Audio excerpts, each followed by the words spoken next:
ओम साई राम। आप सबको मेरा प्यार भरा नमस्कार। कैसे हैं आप सब दोस्तों? स्वागत है आपका मेरे YouTube चैनल पर। आज मैं बताऊंगी घर में शिवलिंग की स्थापना कैसे करते हैं, उसकी पूजा विधि क्या है और क्या खास नियम हैं, और ये भी बताऊंगी वास्तुशास्त्र के अनुसार शिवलिंग के सही आकार के बारे में।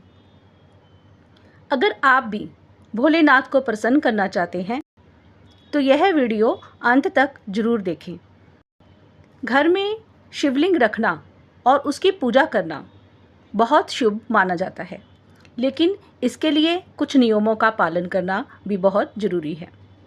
अब बात करते हैं आकार की। घर में रखा जाने वाला शिवलिंग छोटा होना चाहिए, लगभग अंगूठे के बराबर। बहुत बड़ा शिवलिंग घर में नहीं रखते। इससे बड़े शिवलिंग को स्थापित करने से नकारात्मक प्रभाव पड़ सकते हैं। नर्मदेश्वर शिवलिंग, पार्थ शिवलिंग या कृष्णशिला शिवलिंग शुभ माने जाते हैं।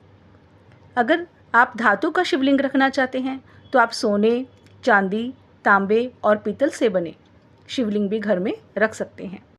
स्फटिक से बने शिवलिंग, जो बहुत पवित्र माने जाते हैं, घर में सुख शांति लाते हैं। अब बात करते हैं शिवलिंग को किस स्थान पर रखना चाहिए।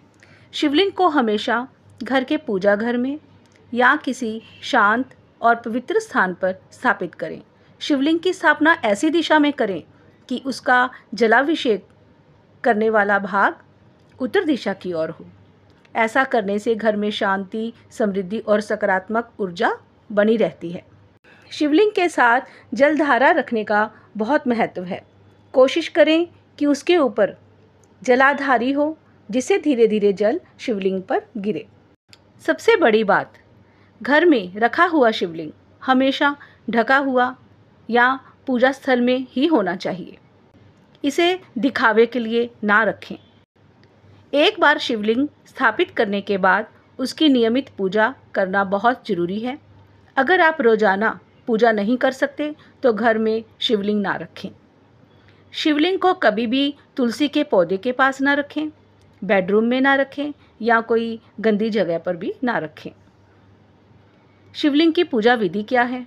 अब जानते हैं घर पर शिवलिंग की सरल पूजा विधि के बारे में। सुबह स्नान करने के बाद स्वच्छ वस्त्र धारण करें, फिर पूजा करें। शिवलिंग को गंगा जल या शुद्ध जल से स्नान कराएं, फिर उस पर दूध, दही, शहद, घी, गंगाजल से अभिषेक करें। इसे पंचामृत अभिषेक भी कहते हैं। शिवलिंग पर बेलपत्र, धतूरा, भांग और चावल अर्पित करें। भगवान शिव को सफ़ेद फूल चढ़ाएं, दीपक जलाएं। ओम नमः शिवाय मंत्र का कम से कम 108 बार जाप करें। पूजा के अंत में कपूर और धूप से आरती करें। ध्यान रखें कि शिवलिंग पर हल्दी, सिंदूर और तुलसी के पत्ते नहीं चढ़ते। इसलिए घर में शिवलिंग का आकार अंगूठे के बराबर ही आप रखें। शिवलिंग की पूजा करना आसान हो जाता है। इससे सकारात्मक ऊर्जा का संचार बना रहता है, क्योंकि बड़े आकार के शिवलिंग केवल मंदिर में ही स्थापित किए जाते हैं, जहां उनकी नियमित पूजा और सेवा के लिए विशेष व्यवस्था भी होती है। तो दोस्तों, ये थी जानकारी घर में शिवलिंग की स्थापना और पूजा विधि के बारे में। अगर आप इन नियमों का पालन करते हैं तो भोलेनाथ की कृपा हमेशा आपके परिवार पर बनी रहेगी। अगर आपको वीडियो पसंद आए तो इसे लाइक करें, शेयर करें और मेरे चैनल को सब्सक्राइब करें। जय भोलेनाथ। धन्यवाद।